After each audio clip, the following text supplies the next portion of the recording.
नमस्कार दोस्तों, स्वागत है आप सभी का अपने YouTube channel the knowledge plaza में। उम्मीद करता हूँ आप लोग स्वस्थ होंगे और अपनी तैयारी अच्छे से कर रहे होंगे। तो जैसा कि आप लोगों को पता है, ये आपका जो सुपर 20 बैच चल रहा है, इसकी आज कौन सी क्लास है? तो इसकी आज 10वीं क्लास है। बीच में 2 संडे निकल चुके हैं, इसलिए संडे को आपकी छुट्टी रहती है। तो आज कौन सी क्लास है? आज आपकी 10वीं क्लास है। ये आपका 1 जुलाई से चल रहा है। तो जो लोग चैनल पे पहली बार जुड़े हुए हैं वो लोग पहले प्लेलिस्ट में जाके इन वीडियो को देख लेंगे और वो तैयार कर लेंगे और यहाँ से कंटिन्यू करेंगे। चलिए, तो टाइम बिना वेस्ट किए हुए जो लोग चैनल पे पहली बार आए हुए हैं वो चैनल को सब्सक्राइब करेंगे, बेल आइकन प्रेस करेंगे ताकि आने वाले वीडियो की नोटिफिकेशन आपके पास समय से पहुँच सकें। अब आपके पास समय कम बचा हुआ है, इसलिए अब आप अपनी तैयारी पर जोर लगाइए और जितना आपको डेली का डेली कराया जा रहा है वो सब डेली का डेली तैयार करते चलिए। चलिए, तो आज का फर्स्ट क्वेश्चन देखते हैं। आज का फर्स्ट क्वेश्चन क्या दिया हुआ है? आज का फर्स्ट क्वेश्चन दिया हुआ है, धनिया में कौन सा रसायन पाया जाता है? धनिया में कौन सा रसायन पाया जाता है? सिनोल, यूकिनोल, क्यूमिनोल या लेनेनोल? तो धनिया में कौन सा रसायन पाया जाता है? धनिया में पाया जाता है लिनालोइल। कौन सा रसायन पाया जाता है? डी ऑप्शन सी हो जाएगा इसका, लिनालोइल। नेक्स्ट क्वेश्चन है आपका, पिंजौर गार्डन कहाँ है? पिंजौर गार्डन कहाँ है? नई दिल्ली, कलकत्ता, हरियाणा या बंगलौर? तो पिंजौर गार्डन कहाँ पड़ता है? ये बंगलौर में है। पिंजौर गार्डन आपका बंगलौर में है। नेक्स्ट क्वेश्चन देखिए। नेक्स्ट क्वेश्चन है आपका, इस वीडियो में आपके 60 क्वेश्चन रहेंगे और ये सभी सब्जेक्ट के क्वेश्चन रहेंगे जैसे आपके यूपी कैडेट के एग्जाम में पूछे जाते हैं, बिल्कुल वैसे ही क्वेश्चन रहेंगे ये। तो आप लोग ध्यान से पढ़ेंगे। तो गेंदा की बीज दर कितनी होती है? गेंदा की बीज दर होती है 2 से 2.5 किलोग्राम पर हेक्टेयर। गेंदा की बीज दर होती है 2 से 2.5 किलोग्राम पर हेक्टेयर। अगला क्वेश्चन देखिए। अगला क्वेश्चन दिया हुआ है, पूसा सूर्या प्रजाति है। पूसा सूर्या किसकी प्रजाति है? पपीता, केला, आम या आंवला? तो जो पूसा सूर्या है वो किसकी प्रजाति है? जो पूसा सूर्या है वो पपीते की भी प्रजाति है और आम की भी एक नई प्रजाति बनी है पूसा सूर्या। पपीते की भी प्रजाति है और आम की भी प्रजाति है। ये इन दोनों फसलों की प्रजाति है। अगला क्वेश्चन देखिए। अगला क्वेश्चन है, नींबू में हरिमहीनता का कारण है। नींबू में हरिमहीनता का कारण है। हरिमहीनता को इंग्लिश में क्या बोलते हैं? हरिमहीनता को इंग्लिश में बोलते हैं ग्रीनिंग। ग्रीनिंग। तो नींबू में हरिमहीनता या ग्रीनिंग का कारण क्या है? ये है बैक्टीरिया। किसके कारण होता है? बैक्टीरिया के कारण होता है। सी ऑप्शन सही हो जाएगा ये। अगला क्वेश्चन है आपका, पेय पदार्थ की रानी किसे कहते हैं? पेय पदार्थ की रानी किसे कहते हैं? तो जो पेय पदार्थ होता है उसकी रानी किसको बोलते हैं? उसकी रानी कॉफ़ी को बोलते हैं। लेकिन यहाँ पे कॉफ़ी, कोकोआ दोनों दिए हैं। अगर एक दिया होता, कॉफ़ी दिया होता, तो आपका कॉफ़ी ऑप्शन सही हो जाता। और कॉफ़ी, कोकोआ दोनों दिए होते लेकिन ए एंड बी दोनों नहीं दिया होता, तब भी आपका कॉफ़ी सही होता। लेकिन कॉफ़ी, कोकोआ दोनों दिया है और ए एंड बी भी दिया है, तो यहाँ पे A and B option C हो जाएगा। और जो पेय पदार्थ का राजा होता है, पेय पदार्थ का राजा किसे बोलते हैं? तो पेय पदार्थ का राजा बोलते हैं चाय को। चाय को क्या बोलते हैं? पेय पदार्थ का राजा। और कॉफ़ी को पेय पदार्थ की रानी बोलते हैं। चलिए, अगला क्वेश्चन देखते हैं।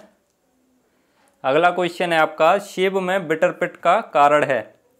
सेब में बिटर पिट का क्या कारण है? कैल्शियम की कमी, कैल्शियम की अधिकता, आयरन की कमी या आयरन की अधिकता? तो जो सेब में बिटर पिट होता है वो किसके कारण होता है? कैल्शियम की कमी के कारण। सेब में बिटर पिट डिजीज होता है कैल्शियम की कमी के कारण। अगला क्वेश्चन है आपका, विटामिन B2 का मुख्य स्रोत है। विटामिन B2 का मुख्य स्रोत है ग्रेप्स, बेल, जामुन या करौंदा? तो विटामिन B2 का मुख्य स्रोत क्या है? यह है आपका बेल। बेल जो है वो विटामिन B2 का मुख्य स्रोत है। अगला क्वेश्चन देखेंगे आप लोग। अगला क्वेश्चन है आपका, आंवला में प्रूनिंग करने का उपयुक्त समय। आंवला में प्रूनिंग करने का उपयुक्त समय क्या होता है? मार्च अप्रैल, नवंबर दिसंबर, मई जून या अगस्त सितंबर? तो जो आंवला में प्रूनिंग करने का उपयुक्त समय होता है वो होता है नवंबर दिसंबर। नवंबर दिसंबर। अगला क्वेश्चन देखिए, सब्जी उत्पादकता में प्रथम स्थान है। सब्जी उत्पादकता में प्रथम स्थान किसका है? तो वो है पश्चिम बंगाल का। सब्जी उत्पादकता में प्रथम स्थान पश्चिम बंगाल का है। ये ऑप्शन सी हो जाएगा इसका। अगला क्वेश्चन है आपका, खीरे में गुणसूत्र संख्या कितनी होती है? गुणसूत्र को इंग्लिश में क्रोमोसोम बोलते हैं। खीरे में क्रोमोसोम नंबर कितना होता है? क्रोमोसोम, खीरे में क्रोमोसोम नंबर कितना होता है? तो ये होता है 2n बराबर 14, 2n equals to 14। C option C होगा इसका, खीरे में क्रोमोसोम नंबर। अगला क्वेश्चन है आपका, टमाटर की फसल को बचाने के लिए ट्रैप क्रॉप के रूप में कौन सी फसल लेते हैं? टमाटर की फसल को बचाने के लिए ट्रैप क्रॉप के रूप में कौन सी फसल लेते हैं? ज्वार, गुलाब, गेंदा या ग्लेडियोलस? ज्वार, गुलाब, गेंदा या ग्लेडियोलस? तो टमाटर की फसल को बचाने के लिए ट्रैप क्रॉप के रूप में हम लेते हैं गेंदा। कौन सी क्रॉप लेते हैं? गेंदा। इसकी पीडीएफ केवल उन्हीं लोगों को प्रोवाइड होगी जो ये पूरा वीडियो देखेगा, और जब हम अटेंडेंस लेंगे तब अपना अटेंडेंस देगा। केवल उन्हीं लोगों को पीडीएफ प्रोवाइड होगी, बाकी के लोगों को पीडीएफ प्रोवाइड नहीं होगी। तो जिसको पीडीएफ चाहिए वो पूरी वीडियो देखेगा। अगला क्वेश्चन है आपका, सीपीआरआई शिमला में है तो सीपीसीआरआई कहाँ स्थित है? सीपीआरआई शिमला में है तो सीपीसीआरआई कहाँ स्थित है? सीपीआरआई का पूरा नाम क्या होता है? नोट करेंगे, सीपीआरआई का पूरा नाम होता है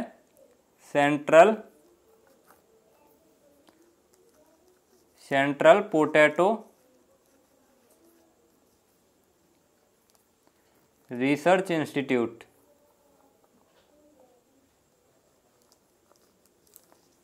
रिसर्च इंस्टीट्यूट।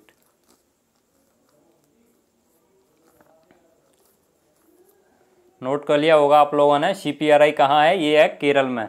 अब यहाँ पे पूछा है सीपीसीआरआई कहाँ है। सीपीसीआरआई की फुल फॉर्म क्या होती है? आप लोग नोट कर लीजिए। सीपीसीआरआई की फुल फॉर्म होती है central plantation crops research institute. Central plantation crops research institute. तो सीपीसीआरआई कहाँ पे है? ये है केरल में। जो सीपीआरआई है वो आपका शिमला में है। CPRI central potato research institute जो है वो शिमला हिमाचल प्रदेश में है। शिमला हिमाचल प्रदेश। और जो सीपीसीआरआई है वो आपका है केरल में। चलिए अगला क्वेश्चन देखते हैं। अगला क्वेश्चन है आपका, अकाशिन बीमारी संबंधित है। जो अकाशिन बीमारी होती है वो किससे संबंधित है? गाजर से, शलजम से, चुकंदर से या मूली से? तो जो अकाशिन बीमारी होती है वो किस में होती है? मूली में। डी ऑप्शन सी हो जाएगा इसका। अगला क्वेश्चन देखिए। अगला क्वेश्चन है, बोल्टिंग क्रिया संबंधित है। बोल्टिंग क्रिया किससे संबंधित होती है?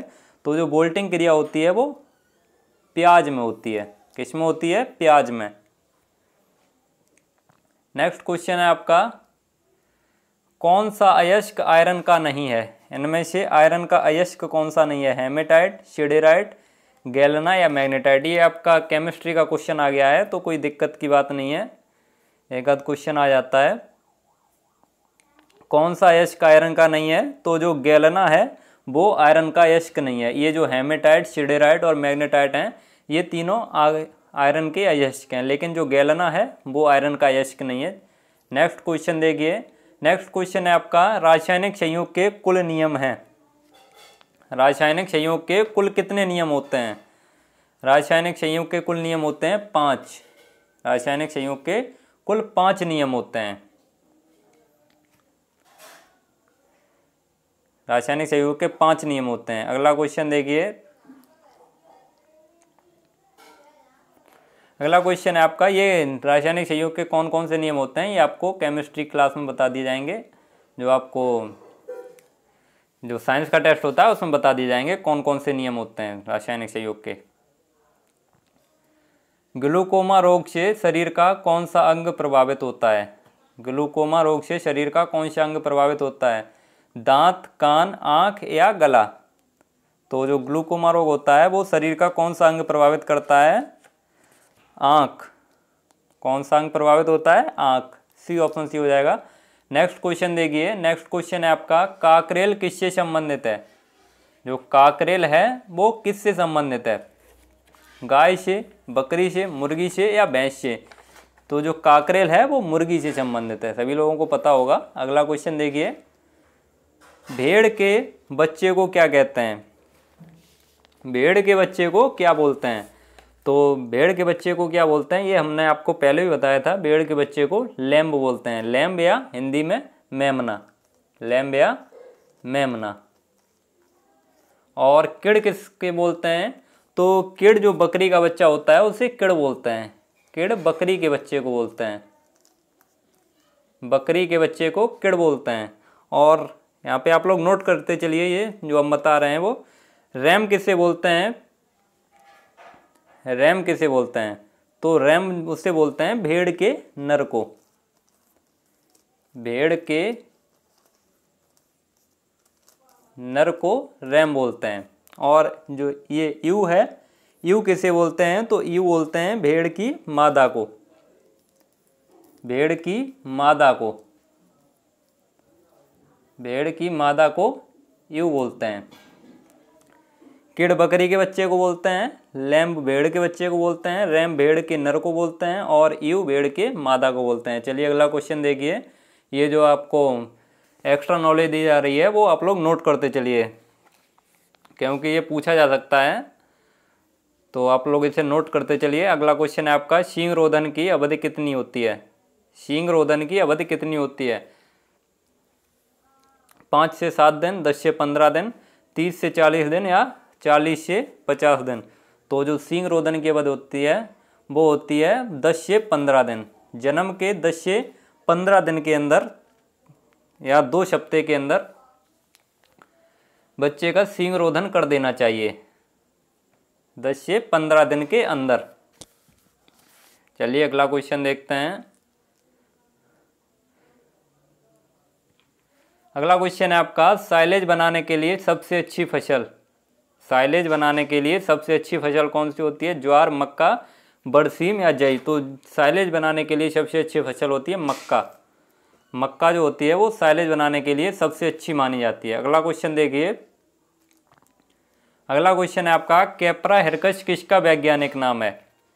कैप्रा हिरकस किसका वैज्ञानिक नाम है? गधा का, घोड़ी का, शुअर का या नन ऑफ दीज? तो जो कैप्रा हिरकस है वो इनमें से किसी का भी इनमें से वैज्ञानिक नाम नहीं है। इसका डी ऑप्शन सी हो जाएगा। तो कैप्रा हिरकस किसका वैज्ञानिक नाम होता है इसे आप लोग नोट कर लेंगे। जो कैप्रा हिरकस होता है वो बकरी का वैज्ञानिक नाम होता है। किसका वैज्ञानिक नाम होता है? बकरी का। बकरी का वैज्ञानिक नाम होता है कैप्रा हिरकस। और ये जो गधा, शुअर, घोड़ा हैं ये आपके एग्जाम में नहीं पूछे जाएंगे इनके वैज्ञानिक नाम, तो इनको आपको याद करने की कोई ज़रूरत नहीं है। चलिए अगला क्वेश्चन देखते हैं। आप लोगों को अब केवल वही कराया जाएगा जो आपके एग्जाम में पूछा जा सकता है। अगला क्वेश्चन है, पशु जैविक औषधि संस्थान कहाँ स्थित है? पशु जैविक औषधि संस्थान कहाँ स्थित है? बरेली, लखनऊ, करनाल या दिल्ली? तो जो पशु जैविक औषधि संस्थान है वो है करनाल में। पशु जैविक औषधि संस्थान कहाँ स्थित है? करनाल में। करनाल कहाँ पड़ता है? तो ये पड़ता है हरियाणा में। करनाल जो है वो हरियाणा में पड़ता है। चलिए नेक्स्ट क्वेश्चन देखिए। नेक्स्ट क्वेश्चन है आपका, यूपी में पशु चारा बैंक कहाँ स्थित है? यूपी में पशु चारा बैंक कहाँ स्थित है? कानपुर, बरेली, झांसी या लखनऊ? तो यूपी में जो पशु चारा बैंक है वो कहाँ स्थित है? ये है बरेली में। यूपी में पशु चारा बैंक बरेली में स्थित है। इज्जतनगर, बरेली, इज्जतनगर। अगला क्वेश्चन देखिए, शाहवादी किसकी नस्ल है? जो शाहवादी नस्ल है वो किसकी है? गाय की, भैंस की, बकरी की या भेड़ की? तो यहाँ पे देखिए शाहवादी गाय की नस्ल नहीं है, भैंस की भी नहीं है, बकरी की भी नहीं है। ये किसकी नस्ल है? ये भेड़ की नस्ल है। जो शाहवादी है वो भेड़ की नस्ल है। और भेड़ की कौन सी नस्ल है? तो ये पूर्वी क्षेत्र की भेड़ की नस्ल है। जो शाहवादी है वो पूर्वी क्षेत्र की भेड़ की नस्ल है, पूर्वी क्षेत्र की भेड़ की नस्ल है। अगला क्वेश्चन देखिए, अगला क्वेश्चन दिया हुआ है, अयन से निकले किस दूध में वसा प्रतिशत अधिक होती है? जो अयन से दूध निकलता है वो कौन से दूध में सबसे अधिक फैट पाया जाता है? जो दूध पहले निकलता है, या मध्य में निकलता है, या जो अंतिम में निकलता है, या सभी में बराबर होता है? तो इसका आंसर क्या सही हो जाएगा?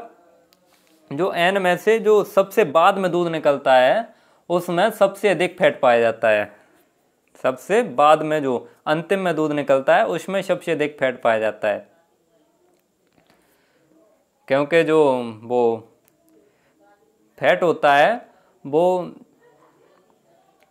जो ऑयल वो घी होता है, तो घी तो हल्का होता है तो वो बाद में ही तो निकलेगा। जो दूध होता है वो पहले निकल आएगा, और जो उसमें घी होता है वो बाद में निकलता है। तो इससे आप लोग याद कर लेंगे कि घी ऊपर उतरा जाता है तो जो दूध होगा वो नीचे आ जाएगा, और जो घी होगा वो बाद में आएगा। तो अंतिम में जो निकलता है उसी में सबसे अधिक फैट पाया जाता है। अगला क्वेश्चन देखिए, बकरियों में नर तथा मादा को मिलाने की क्रिया को क्या कहते हैं? बकरियों में नर तथा मादा को मिलाने की क्रिया को क्या कहते हैं? तो ये आप लोग हमको इसका आंसर देंगे, बकरियों में नर तथा मादा को मिलाने की क्रिया को क्या बोलते हैं। चलिए अगला क्वेश्चन देखते हैं। अगला क्वेश्चन है आपका, काठियावाड़ भेड़ के ऊन को कहते हैं, काठियावाड़ भेड़ के ऊन को क्या बोलते हैं? मोहेर, पश्मीना, जेरिया, या नन ऑफ दीज? तो जो काठियावाड़ भेड़ की ऊन होती है तो उसकी ऊन को क्या बोलते हैं? जेरिया। क्या बोलते हैं? जेरिया। सी ऑप्शन सी हो जाएगा। नेक्स्ट क्वेश्चन है आपका, उत्तर भारत में वर्षा जाड़े के दिनों में किस मानसून से होती है? उत्तर भारत में वर्षा जाड़े के दिनों में किस मानसून से होती है? उत्तरी पूर्वी मानसून से, दक्षिणी पश्चिमी मानसून से, पश्चिमी विक्षोभ से, या नन ऑफ दीज? तो जो जाड़े में वर्षा होती है वो किससे होती है? पश्चिमी विक्षोभ से। किससे होती है? पश्चिमी विक्षोभ से। तो इसका सी ऑप्शन सही हो जाएगा। अगला क्वेश्चन देखिए, अगला क्वेश्चन है आपका, जो पंचायत समितियां होती हैं वो किस स्तर पर होती हैं? पंचायत समितियां किस स्तर पर होती हैं? जिला स्तर पर, गांव स्तर पर, ब्लॉक स्तर पर, या ऑल? तो जो पंचायत समितियां होती हैं वो गांव स्तर पर होती हैं।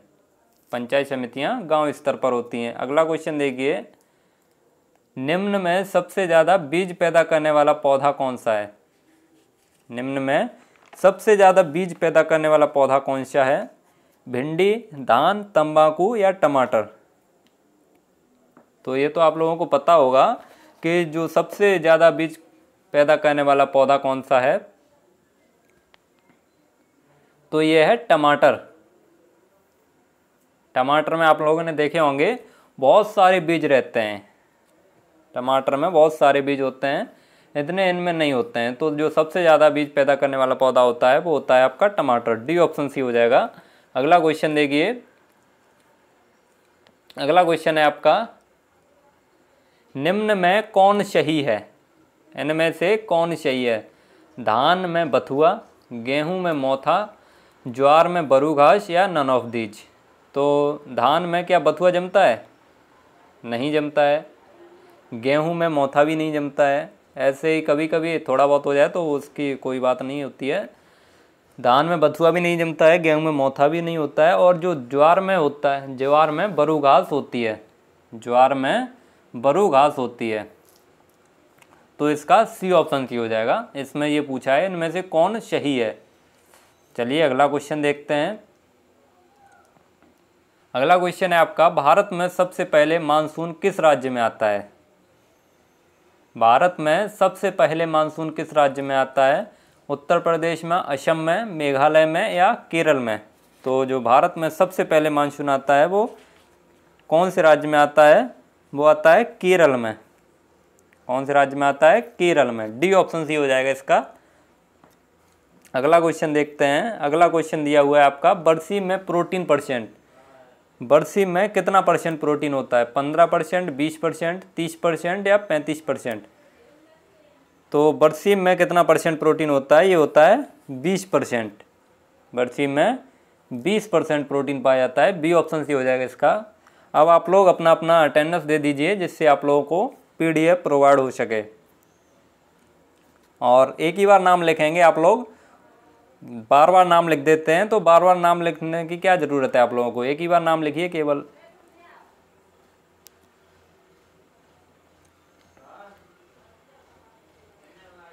चलिए, आप लोगों ने अपना अपना अटेंडेंस दे दिया होगा, तो अब अगला क्वेश्चन देखते हैं। अगला क्वेश्चन देखिए। अगला क्वेश्चन है आपका, भारत में कुल कितने परसेंट एलुवियल सॉइल पाई जाती है? भारत में कुल कितने परसेंट एलुवियल सॉइल पाई जाती है? 61%, 70%, 80% या 45%? तो कितनी पाई जाती है? ये पाई जाती है 61%। 61%, ए ऑप्शन सही होगा। नेक्स्ट क्वेश्चन देखिए, केसी मेहता संबंधित हैं। केसी मेहता जो हैं वो किससे संबंधित हैं? रस्ट से, बैक्टीरिया से, वायरस से या एमएलओ? तो जो केसी मेहता हैं वो किससे संबंधित हैं? वो हैं रस्ट से संबंधित। केसी मेहता रस्ट से संबंधित है। ए ऑप्शन सही हो जाएगा। अगला क्वेश्चन देखिए, इरूसिक एसिड पाया जाता है। इरूसिक एसिड किस में पाया जाता है? कपास में, सूरजमुखी में, सरसों में या इन सभी में? तो जो इरूसिक एसिड होता है वो किस में पाया जाता है? वो पाया जाता है सरसों में। इरूसिक एसिड सरसों में पाया जाता है। सी ऑप्शन सी हो जाएगा इसका। अगला क्वेश्चन देखिए। अगला क्वेश्चन है आपका, जावा खेती किस राज्य में होती है? जावा खेती किस राज्य में होती है? उत्तर प्रदेश, मध्य प्रदेश, मेघालय या नागालैंड? तो जावा खेती किस राज्य में होती है? ये होती है नागालैंड में। जावा खेती नागालैंड में होती है। डी ऑप्शन सी होगा इसका। अगला क्वेश्चन देखिए। अगर आप लोगों को किसी भी क्वेश्चन में कोई भी प्रॉब्लम आ रही है, वैसे प्रॉब्लम आ तो नहीं रही होगी क्योंकि सारे सिंपल ही क्वेश्चन है, अगर वैसे फिर भी कोई प्रॉब्लम आ रही है तो आप लोग पूछ सकते हैं। यहाँ पे अब इतना टाइम नहीं है कि आप लोगों को जो इम्पोर्टेंट होता है वो आप लोगों को बता दिया जाता है, और जो नहीं बताने वाली चीज़ है वो हम नहीं बताते हैं आपको। जो आपके एग्ज़ाम में पूछा जाएगा केवल वही आपको बता रहे हैं। तो अगर फिर भी आपको कोई प्रॉब्लम हो रही है तो आप लोग पूछ सकते हैं। अब तम्बाकू की बीज दर बताओ, तम्बाकू की बीज दर कितनी होती है? 1 से 1.5 किलोग्राम, 2 से 3 किलोग्राम, 3 से 4 किलोग्राम या 4 से 5 किलोग्राम? तो जो तम्बाकू की बीज दर होती है वो होती है 2 से 3 किलोग्राम। तम्बाकू की बीज दर 2 से 3 किलोग्राम होती है। ये कैसे होती है? छिटकवा विधि से होती है। ये छिटकवा विधि से होती है। तम्बाकू की बीज दर 2 से 3 किलोग्राम छिटकवा विधि से होती है। और अगर पूछ लिया जाए कि तम्बाकू की बीज दर रोपाई विधि से कितनी होती है? तम्बाकू की बीज दर रोपाई विधि से कितनी होती है? तो ये आप लोग नोट कर लेंगे। रोपाई तम्बाकू की बीज दर रोपाई विधि से होती है 50 से 60 ग्राम। 50 से 60 ग्राम ये रोपाई विधि से बीज दर होती है, या इसको 100 ग्राम भी बोल देते हैं। 50 से 60 ग्राम या 100 ग्राम, ये आप लोग याद रखेंगे। जो तम्बाकू की रोपाई हेतु बीज दर होती है वो होती है 50 से 60 ग्राम या 100 ग्राम। अगर 50 से 60 ग्राम ऑप्शन आ जाता है तो 50 से 60 ग्राम सही होगा, और 100 ग्राम ऑप्शन आता है तो 100 ग्राम सही होगा। अगला क्वेश्चन देखते हैं। अगला क्वेश्चन है आपका, फसल की अच्छी उपज के लिए लक्षण होने चाहिए। फसल की अच्छी उपज के लिए क्या लक्षण होने चाहिए? क्या लक्षण होंगे तब फसल की अच्छी उपज होगी? ज़्यादा कल्ले, ज़्यादा प्रकाश संश्लेषण, बालियों का लंबा होना या ऑल ऑफ दीज? तो फसल की कब अच्छी उपज होगी? जब ज़्यादा कल्ले निकलेंगे, ज़्यादा प्रकाश संश्लेषण होगा और बालियों का लंबा होगा। तो इसका डी ऑप्शन सही हो जाएगा। जब ये सब होंगे तब फसल की अच्छी उपज होगी। डी ऑप्शन सी होगा। अगला क्वेश्चन देखिए, अगला क्वेश्चन है आपका, भारतीय विपणन संस्थान का मुख्यालय कहाँ है? भारतीय विपणन संस्थान का मुख्यालय कहाँ है? दिल्ली में, हैदराबाद में, जयपुर में या उदयपुर में? तो भारतीय विपणन संस्थान का मुख्यालय कहाँ पे है? ये है जयपुर में। कहाँ पे है? जयपुर में। जयपुर कहाँ पड़ता है? तो ये पड़ता है राजस्थान में। जयपुर राजस्थान में पड़ता है। अगला क्वेश्चन देखिए, अगला क्वेश्चन है आपका, धान में प्रोटीन की मात्रा कितनी होती है?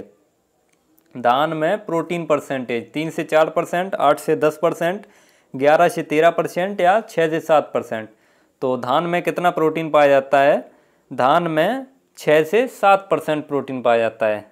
धान में 6 से 7% प्रोटीन पाया जाता है। अगला क्वेश्चन देखिए, सूरजमुखी में परागण का प्रकार है? सूरजमुखी में परागण का प्रकार है। परागण को क्या बोलते हैं? तो परागण को पॉलिनेशन बोलते हैं। पॉलिनेशन।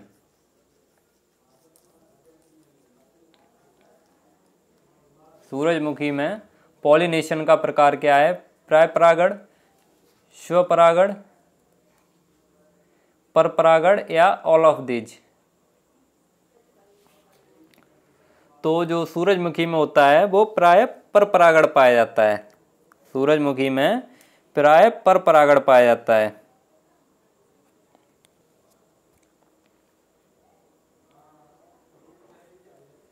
इसका कौन सा ऑप्शन सी हो जाएगा? इसका ए ऑप्शन सी हो जाएगा। ए ऑप्शन नहीं, यहाँ पे ए ऑप्शन में तो प्राय परागण दिया है, इसका सी ऑप्शन सी हो जाएगा। परपरागण पाया जाता है इसमें। सूरजमुखी में कृत्रिम परागण होता है। अगर यहाँ पे कृत्रिम परागण दिया होता तो ये ऑप्शन सी हो जाता। यहाँ पे नोट कर लेंगे, सूरजमुखी में कृत्रिम परागण होता है। कृत्रिम परागण या परपरागण। सूरजमुखी में कृत्रिम परागण किसके द्वारा होता है? अगर पूछ लिया जाए कि सूरजमुखी में कृत्रिम परागण किसके द्वारा होता है, तो ये होता है मधुमक्खी द्वारा। सूरजमुखी में कृत्रिम परागण मधुमक्खी द्वारा होता है। किसके द्वारा होता है? मधुमक्खी द्वारा। अगला क्वेश्चन देखिए, अगला क्वेश्चन है आपका, निम्न में इंटरनेशनल पेस्ट है? निम्न में इंटरनेशनल पेस्ट, इसको हिंदी में क्या बोलेंगे? अंतर्राष्ट्रीय कीट। अंतर्राष्ट्रीय कीट आप लोग नोट कर लेंगे जिनको नहीं पता है। तो इनमें से इंटरनेशनल पेस्ट कौन सा है? तितली, आरा मक्खी, फलीवेदक या टिड्डी? तो जो अंतर्राष्ट्रीय कीट है वो है टिड्डी। टिड्डी जो है वो अंतर्राष्ट्रीय कीट या इंटरनेशनल पेस्ट है। ये सब जगह पाई जाती है। जो टिड्डी है वो सब जगह पाई जाती है। पिछली बार टिड्डी का बहुत प्रकोप भी देखने को मिला था। कहीं कहीं तो पूरी फसलें ही ये चट कर गई थी। पूरी फसलें ही समाप्त कर दी थी टिड्डी ने। तो ये जो टिड्डी है वो अंतर्राष्ट्रीय कीट है। चलिए अगला क्वेश्चन देखिए, निम्न में सुमेलित नहीं है? इनमें सुमेलित नहीं है। बाजरा 5 से 7 किलोग्राम, गेहूं 20 से 22 किलोग्राम, मूंग 34 से 36 किलोग्राम, सूरजमुखी 60 से 62 किलोग्राम। तो इसमें सम्मिलित नहीं है। इसमें तो वैसे तो कोई नहीं है, लेकिन जो गेहूं है इसकी तो बीज दर होती है 100 किलोग्राम पर हेक्टेयर और इसमें दिया हुआ है 20 से 22 किलोग्राम। तो ज़्यादा सम्मिलित यही नहीं है। जो गेहूं है उसकी बीज दर होती है 100 किलोग्राम पर हेक्टेयर और इसमें दी हुई है 20 से 22 किलोग्राम पर हेक्टेयर। तो यही गलत है। जो गेहूं वाला है यही गलत है। तो बी ऑप्शन सी हो जाएगा। अगला क्वेश्चन देखिए, ऑप्शन के हिसाब से भी आप लोग आंसर लगाना सीखिए कि ऑप्शन के हिसाब से कौन सा आंसर सही होगा। तो जिसमें ज़्यादा गैप दिया हो वही आंसर सही हो जाएगा। अगला क्वेश्चन है आपका, गेहूं के मामा के लिए कौन अधिक उपयुक्त है? गेहूं के मामा के लिए कौन अधिक उपयुक्त है? आइसोप्रोट्यूरान, पेंडिमेथिलिन, मेथाबेंजाथायाजुरान या सल्फोसल्फ्यूरान? तो जो गेहूं के मामा के लिए अधिक उपयुक्त कौन है तो गेहूं के मामा के लिए अधिक उपयुक्त है सल्फोसल्फ्यूरान। डी ऑप्शन सी हो जाएगा इसका। गेहूं के मामा के नियंत्रण के लिए अधिक उपयुक्त है सल्फोसल्फ्यूरान। सल्फोसल्फ्यूरान की कितनी मात्रा प्रयोग करते हैं, तो आप लोग नोट कर लेंगे, काफ़ी बार बता भी चुके हैं। सल्फोसल्फ्यूरान की 20 से 30 ग्राम पर हेक्टेयर, 20 से 30 ग्राम पर हेक्टेयर मात्रा प्रयोग करते हैं सल्फोसल्फ्यूरान की। अगर सल्फोसल्फ्यूरान ऑप्शन नहीं दिया है तो आप लोग आइसोप्रोट्यूरान लगा सकते हैं। अगर सल्फोसल्फ्यूरान ऑप्शन नहीं दिया है तो आइसोप्रोट्यूरान लगा सकते हैं। आइसोप्रोट्यूरान का पहले यूज करते थे गेहूं के मामा के नियंत्रण के लिए, लेकिन अब जो यूज कर रहे हैं वो सल्फोसल्फ्यूरान का यूज कर रहे हैं। तो चलिए अगला क्वेश्चन देखते हैं। और अगर ये दोनों ऑप्शन दिए हुए हैं तो आप सल्फोसल्फ्यूरान ही लगाएंगे, और सल्फोसल्फ्यूरान नहीं दिया हुआ है, केवल आइसोप्रोट्यूरान दिया है, तो आइसोप्रोट्यूरान लगा सकते हैं। अगला क्वेश्चन है आपका, मक्के की 1 हेक्टेयर में पौधों की संख्या होनी चाहिए। मक्के की 1 हेक्टेयर में पौधों की संख्या होनी चाहिए 50 से 60 हज़ार, 50 से 60 हज़ार, 60 से 70 हज़ार, 70 से 85 हज़ार या 80 से 100 हज़ार। तो मक्के में 1 हेक्टेयर की पौधों की संख्या कितनी होनी चाहिए? 1 हेक्टेयर मक्के के खेत में पौधों की संख्या होनी चाहिए 60 से 70 हज़ार। सही हो जाएगा इसका, बी ऑप्शन सी हो जाएगा, 60 से 70 हज़ार। लेकिन जो होती है वो होती है 65 हज़ार से 70 हज़ार। मक्के के 1 हेक्टेयर खेत में पौधों की संख्या होनी चाहिए 65 हज़ार से 70 हज़ार। चलिए अगला क्वेश्चन देखते हैं। निम्न में कौन पतली पत्ती वाला खरपतवार नहीं है? इनमें से पतली पत्ती वाला खरपतवार कौन सा नहीं है? तो ये है आपका साइप्रस रोटंडस, साइप्रस रोटंडस। अगला क्वेश्चन देखिए। अगला क्वेश्चन है आपका, किस तत्व की प्रधानता के कारण मृदा कणों में बिखराव होता है? किस तत्व की प्रधानता के कारण मृदा कणों में बिखराव होता है? सोडियम, कैल्शियम, मैग्नीशियम या पोटेशियम? तो किस तत्व की प्रधानता के कारण मृदा कणों में बिखराव होता है? ये है सोडियम। कौन सा है? सोडियम। ए ऑप्शन सी होगा। अगला क्वेश्चन देखिए। अगला क्वेश्चन है आपका, निम्न में देर से बुआई हेतु चने की किस्म है। निम्न में देर से बुआई हेतु चने की कौन सी किस्म है? KPG 59, सदाबहार, प्रगति या K850? तो इनमें देर से बुआई करने वाली चने की किस्म कौन सी है? ये है K850। K850 कहाँ से विकसित की गई है? तो आप लोग नोट कर लेंगे, जो K850 प्रजाति है ये CSA द्वारा विकसित की गई है। CSA कहाँ है? CSA कानपुर में है, सभी लोगों को पता होगा। जो K850 प्रजाति है वो CSA द्वारा विकसित की गई है, CSA द्वारा विकसित की गई है। अगला क्वेश्चन देखिए। अगला क्वेश्चन है आपका, सम्राट किसकी प्रजाति है? सम्राट किसकी प्रजाति है? उड़द की, चना की, अरहर की या मूंग की? तो जो सम्राट है वो किसकी प्रजाति है? ये है मूंग की। सम्राट मूंग की प्रजाति है। डी ऑप्शन सी हो जाएगा इसका। नेक्स्ट क्वेश्चन देखते हैं। सूरजमुखी की बीज दर कितनी होती है? सूरजमुखी की बीज दर कितनी होती है? 20 से 25 किलोग्राम, 15 से 20 किलोग्राम, 12 से 15 किलोग्राम या 8 से 10 किलोग्राम? तो जो सूरजमुखी की बीज दर होती है वो होती है 8 से 10 किलोग्राम। सूरजमुखी की बीज दर 8 से 10 किलोग्राम होती है। डी ऑप्शन सी होगा इसका। नेक्स्ट क्वेश्चन देखते हैं। पीट तथा मक मृदा का संबंध किस मृदा से है? पीट तथा मक मृदा का संबंध किस मृदा से है? काली मृदा, ऑर्गेनिक मृदा, लाल मृदा या जलोढ़ मृदा? तो जो ये पीट तथा मक हैं ये काली मृदा के ही नाम हैं। अलग अलग क्षेत्रों में जो काली मृदा है उसको अलग अलग नामों से पुकारा जाता है। काली मृदा को अलग अलग क्षेत्रों में अलग अलग नाम से पुकारा जाता है। तो जो पीट तथा मक हैं ये भी काली मृदा के ही नाम है। तो इसका संबंध किससे होगा? काली मृदा से। ये ऑप्शन से हो जाएगा इसका। अगला क्वेश्चन देखिए। अगला क्वेश्चन है आपका, जल धारण क्षमता सबसे कम किसकी है? जल धारण क्षमता सबसे कम किसकी है? मतलब कौन सी मिट्टी सबसे जल्दी जल को सोख लेती है?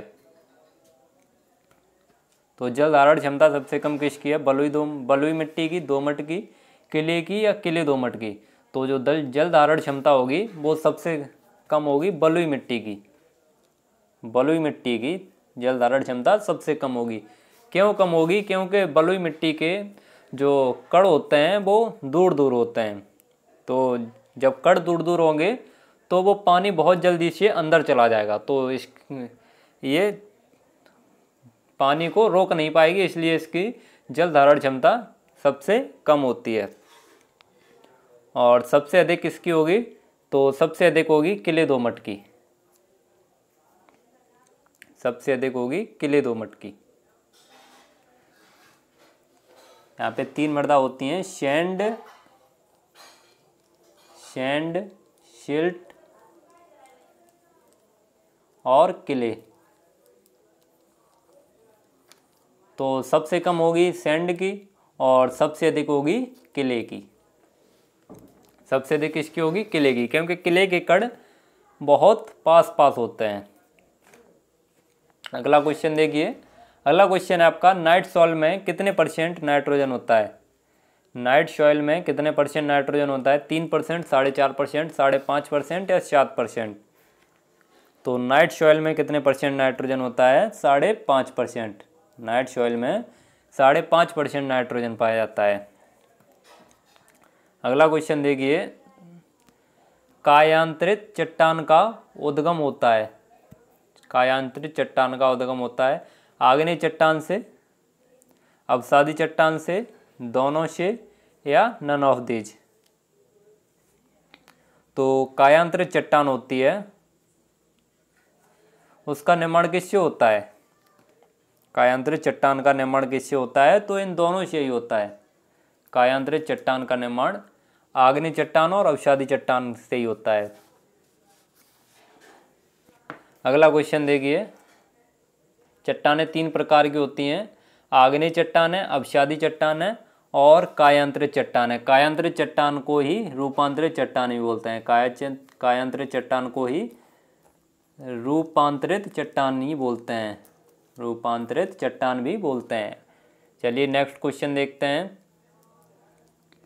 नेक्स्ट क्वेश्चन है आपका, कृषि के लिए सबसे उपयोगी मृदा संरचना है? कृषि के लिए सबसे उपयोगी मृदा संरचना है प्लेटी, प्रिज्मेटी, बिलाकी या दानेदार? तो कृषि के लिए सबसे उपयोगी मृदा संरचना कौन सी होती है? ये होती है दानेदार। कृषि के लिए सबसे उपयोगी मृदा संरचना दानेदार होती है। आज की वीडियो का सेकंड लास्ट क्वेश्चन है, क्षारीय मृदा का निर्माण किस क्षेत्र में होता है?